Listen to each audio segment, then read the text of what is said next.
Olá, amigos de Carta Capital, sejam bem-vindos a mais um Manda no Zap, o programa dedicado a quixotês que sempre indigesta a missão de combater as fake news que se alastram por aí. Neste episódio falaremos sobre um homem do povo, um humilde ex-capitão do Exército que trabalhou arduamente para aprovar 2 projetos de lei ao longo de 27 anos de atuação como deputado federal. Com um patrimônio declarado à Justiça Eleitoral de 2,2 milhões de reais, esse simplório cidadão chegou à presidência da República, mas conservou velhos hábitos. Sim, é verdade, de vez em quando Bolsonaro tem o privilégio de desfrutar de uma picanha a R$ 1.800 o quilo. Mas essa invejosa oposição nunca reconhece quando o nosso supremo líder se esforça para deglutir uma asinha de frango com farofa.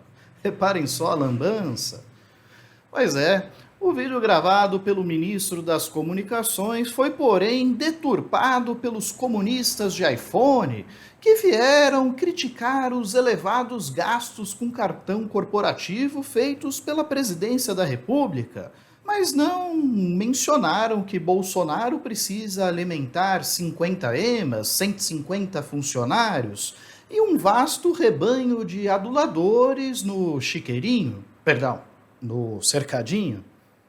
Pois neste episódio provaremos que Bolsonaro é sim um homem do povo, assim como o vereador que pediu para apanhar de cinta por um colega durante uma sessão da Câmara Municipal de Goiânia.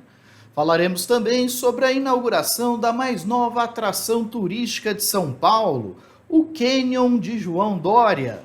E também falaremos sobre a última denúncia das milícias digitais bolsonaristas relacionadas às alianças espúrias de Lula.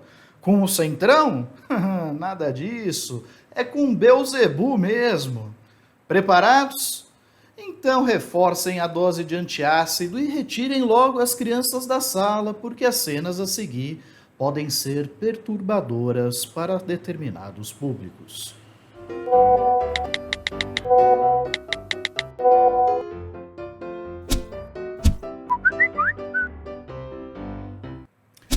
Bastou o ministro das Comunicações, Fábio Faria, publicar um singelo vídeo de Bolsonaro desfrutando de uma asinha de frango com farofa para os invejosos de plantão dizerem que o presidente estava encenando, visando a sua própria reeleição. Uma mentira, um absurdo completo. Fosse isso verdade, Bolsonaro não teria se emporcalhado tanto, a menos que tivesse insinuando que o povão não sabe comer sem se lambuzar. No máximo, o ex-capitão estaria buscando uma identificação com o público infantil, mas como sabemos, no Brasil, o voto é um direito assegurado a partir dos 16 anos de idade. Os maledicentes observaram que uma equipe de cinegrafistas e assessores cuidou para registrar a cena de diferentes ângulos, sob o comando do cineasta e vereador federal Carlos Bolsonaro. Mas me parece muito mais crível a versão de que tudo não se passou de um acidente de percurso. Fábio Faria viu uma cena bizarra, registrou em vídeo e correu para as redes sociais para caçar cliques. Foi então que, de acordo com a revista Veja, o apresentador Silvio Santos, dono do SBT e sogro de Faria, recomendou que ele excluísse o vídeo das plataformas. Sabe o conselho de alguém que parece entender do povo um pouquinho mais do que os aduladores palacianos.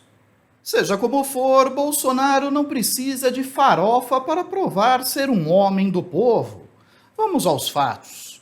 Primeiro, ele era um simples capitão do exército quando foi acusado de planejar um atentado a bombas nos quartéis. O motivo? Liderava um movimento a exigir melhores salários para os praças e oficiais de baixa patente do Exército. Quem nunca sonhou em explodir o patrão numa situação como essas, não é mesmo? De toda forma, como qualquer um do povo, Bolsonaro percebeu que poderia ter um futuro melhor se embrenhasse na política e não ficou de braços cruzados. Ao longo de 27 anos como deputado federal, conseguiu aprovar 2 projetos. E antes que você critique aí o ex-capitão achando que é pouco, me diga, quantos projetos você conseguiu aprovar nas últimas 3 décadas na Câmara? Outro ponto bastante importante, ao declarar o seu patrimônio à Justiça Eleitoral em 2018, Bolsonaro disse possuir apenas 2,2 milhões de reais em bens. Sabe aquela mansão onde ele vivia na Barra da Tijuca, tendo como vizinho o ex-PM Rony Lessa, apontado pela polícia fluminense como um dos assassinos da vereadora Marielle Franco? Ele disse que o imóvel valia apenas 600 mil reais. Deve ser a casa mais popular do condomínio Vivendas da Barra Pesada.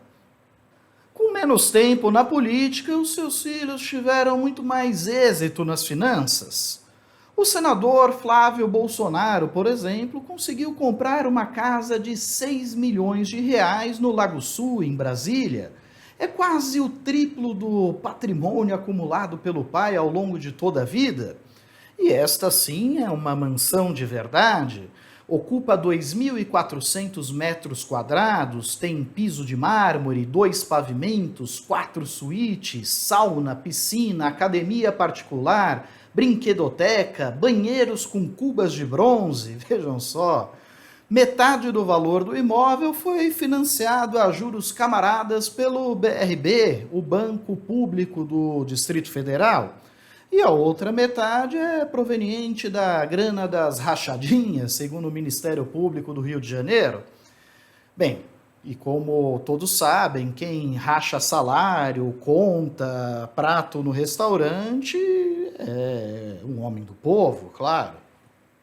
Engana-se, porém, quem acredita que Bolsonaro compartilha da boa vida do filho 01. Ao tirar férias no fim do ano passado, por exemplo, ele viajou para o Guarujá, no litoral paulista, e para as praias de Santa Catarina, mas precisou pedir emprestado o jet ski da Marinha para passear pela orla.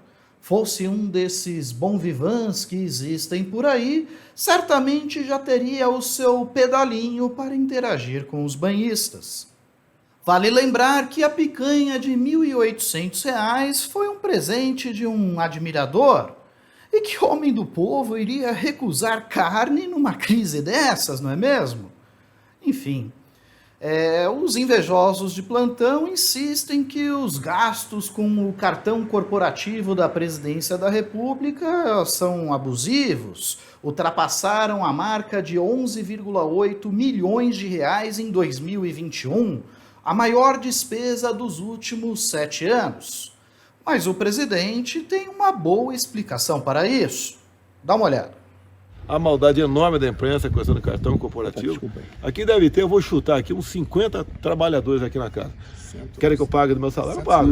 150? 150 trabalhadores. Tem umas 50 emas aqui. Você quer que eu pague do meu salário? A ração para ele vai no cartão corporativo. Olha só. Tem um lago lá embaixo com peixe lá que não... Nunca comi um peixe dali, nunca molhei a mão no lago. Tem coisa que eu nem tomo conhecimento aqui. Viram só? O problema sempre esteve nos antecessores. Dilma e Temer certamente maltratavam as emas. Que homem do povo deixaria animaizinhos de estimação assim, à míngua? Certamente não Bolsonaro. Ele não apenas faz questão de alimentar bem as rapinas do Planalto, como também assegura cloroquina para todos. Bem, depois de ouvir esses sólidos argumentos da velhinha de Taubaté, aquela célebre personagem de Luiz Fernando Veríssimo capaz de enxergar o que há de melhor em nossos governantes, eu fiquei convencido de que Bolsonaro é sim um homem do povo. Eu procuro dar um exemplo. Sei que não sou exemplo um montão de coisa. Comendo farofa e galinha outro dia, deu um arroto lá que, lamento. Sou ser humano aí, se não é buscar ser povão, sempre foi assim. E reparem só como ele trata os seus assessores nordestinos, sem os rapapés do politicamente correto. Falaram que eu revoguei o luto de Padre Cícero, lá do Pernambuco. É isso mesmo? Tá, que cidade que fica lá? Tá cheio de pau de arara aqui, não sabe que cidade fica Padre Cícero, pô?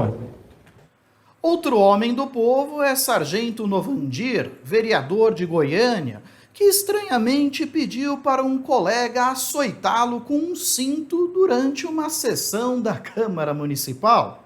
O senhor merece o couro de cinto, secretário! O senhor merece o couro! Porque o senhor enganou o cidadão goianiense e nós, vereadores também dessa Casa de Lei. Quando a gente comete algum erro, nós temos que pagar por ele. E eu quero oferecer esse cinto para qualquer um de vocês que tiver coragem de me dar umas 3 chibatadas. Eu quero levar essa chibatada, porque o erro que eu cometi de maneira culposa, eu mereço um couro para me tomar vergonha na cara e olhar direito no que eu vou votar. Tem algum voluntário para me dar a cintada? Vou guardar minha arma aqui, vereador. Vou guardar e é para dar a cintada mesmo. E dá com força, dá com força. Dá com força, vereador. Dá com força. Põe força, vereador. Põe força, põe força. O vereador esclareceu que merecia apanhar por ter sido enganado pelo secretário municipal de Finanças durante a votação de uma proposta que aumentou o IPTU da cidade. Mas cá entre nós, ele poderia ter satisfeito esse fetiche em um local mais apropriado. Deve ter sido falta de grana, né? E quem foi que disse que o governador paulista João Dória não é um homem do povo apenas por usar sapatênis e pullover amarrado no pescoço? Preocupado com a falta de atrativos turísticos na capital paulista, ele acaba de inaugurar um canyon na Marginal Tietê, ao lado do canteiro de obras da linha 6 do metrô. A cratera se abriu após o rompimento de uma tubulação de esgoto, quando o tatuzão, o equipamento responsável pela escavação dos túneis do metrô, passava cerca de 3 metros abaixo.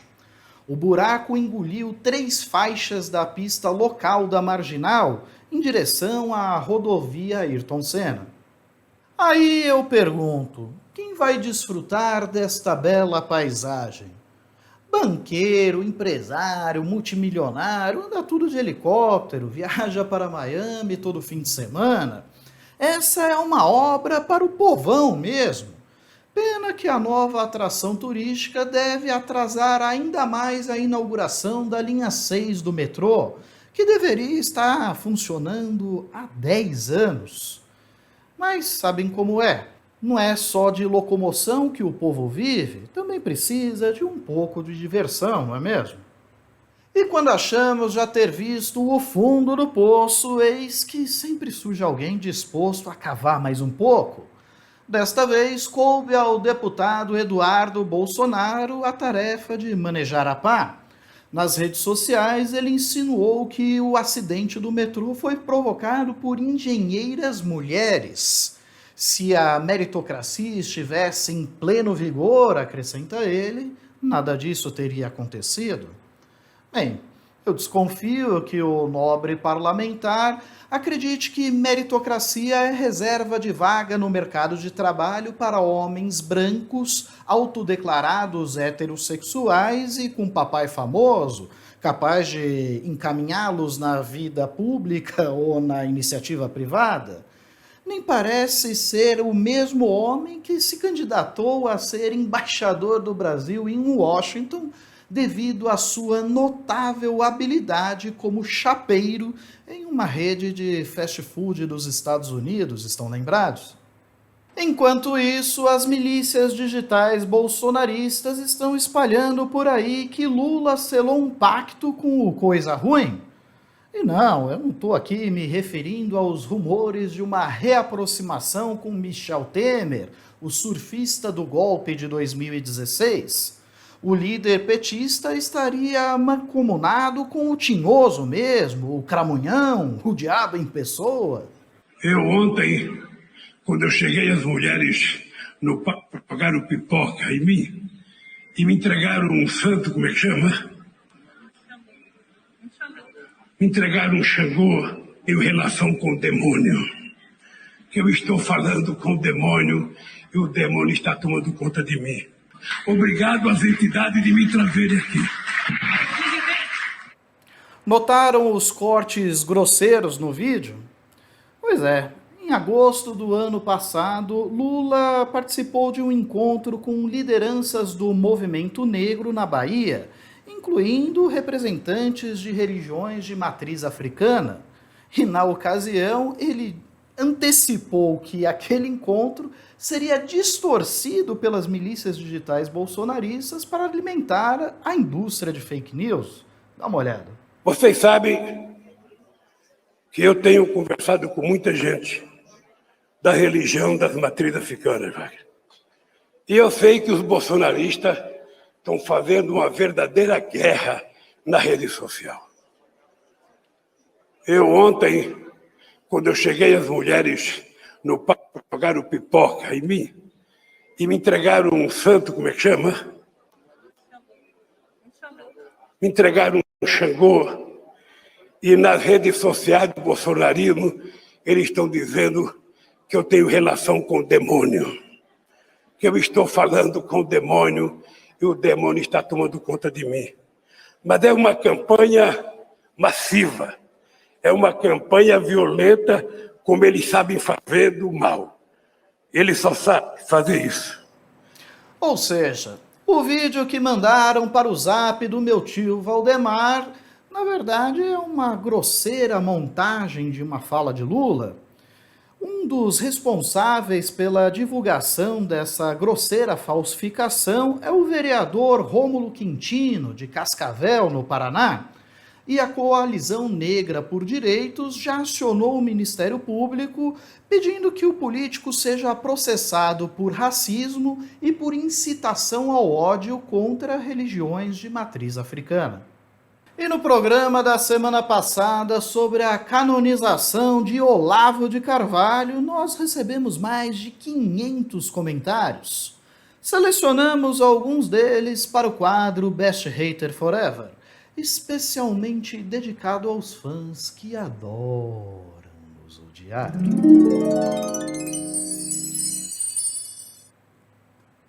O José Carlos afirma: tem que ter antiácido para aguentar um vídeo de si mesmo. Não tem o que fazer? Vai achar lenha. Uai, não entendi, JC. Aonde foi que você viu um vídeo meu falando da minha própria vida? Na verdade, eu falo sobre política, sobre fake news, sobre temas sujeitos ao debate público. Quanto à sugestão de ir caçar lenha, bem, felizmente eu ainda estou conseguindo pagar pelo gás de cozinha. Mas você tem toda a razão. Logo, logo, muitos de nós terão de sair por aí à caça de lenha para poder cozinhar. Já a Dulce é uma testemunha da santidade de Olavo de Carvalho, supostamente responsável por muitas conversões ao catolicismo. Eu fui uma desgarrada que voltei com muita fé. O que dizer? Parabéns, irmã Dulce. O Papa Francisco é massa, não é não? A Eliane, por sua vez, traz uma grave denúncia. Olá, jornalista da Carta Capital, boa noite. 600 comentários? A duração da sua live deve ter 20 minutos. Então são 30 comentários por minuto ou meio comentário por segundo. São robôs? Bem, minha cara, lamento informar, mas isso não é uma live, não é uma transmissão ao vivo, é um programa gravado e essa quantidade de comentários que você menciona foi acumulada ao longo de uma semana. Quanto aos robôs, eu devo concordar com você, há vários aqui nos comentários. Já reparou, por exemplo, a quantidade de vezes que você se deparou com o comentário fechado com Bolsonaro e a mesma sequência idiota de emojis? Exatamente igual. Pois bem, se não for obra de robô, é obra de algum desocupado que fica copiando e colando a mesma mensagem 500 mil vezes por aí. E muitas pessoas que estão longe de serem haters puxaram a minha enorme orelha para um erro gramatical. De acordo com a norma culta da língua portuguesa, o correto seria Santo Olavo de Carvalho e não São Olavo de Carvalho, como eu disse no episódio da semana passada. Isso porque utiliza-se o São apenas antes de nomes que começam por consoantes. Já o Santo seria adequado para nomes iniciados por vogais ou pela letra H. Ocorre que o idioma pátrio é repleto de exceções. O dicionário Aurélio e o Rouais, por exemplo, consideram correto falar em Santo Tirso. Há quem sustente que também é correto falar em São Estevão. Como o Olavo de Carvalho, para mim, é um santo do pau oco, eu prefiro continuar tratando ele como uma exceção. Os puritanos que me perdoem, mas eu mantenho o São Olavo. Bom, pessoal, por hoje é só. Eu agradeço muito pela audiência de todos. Se você gostou desse vídeo, seja generoso, curta, compartilhe, inscreva-se em nosso canal, toque essa sinetinha aí embaixo para receber as nossas notificações e, claro, assine Carta Capital. Há várias opções disponíveis, uma delas deve caber no seu bolso e assim você estará contribuindo para o jornalismo que nós praticamos. Um forte abraço a todos e até a próxima semana.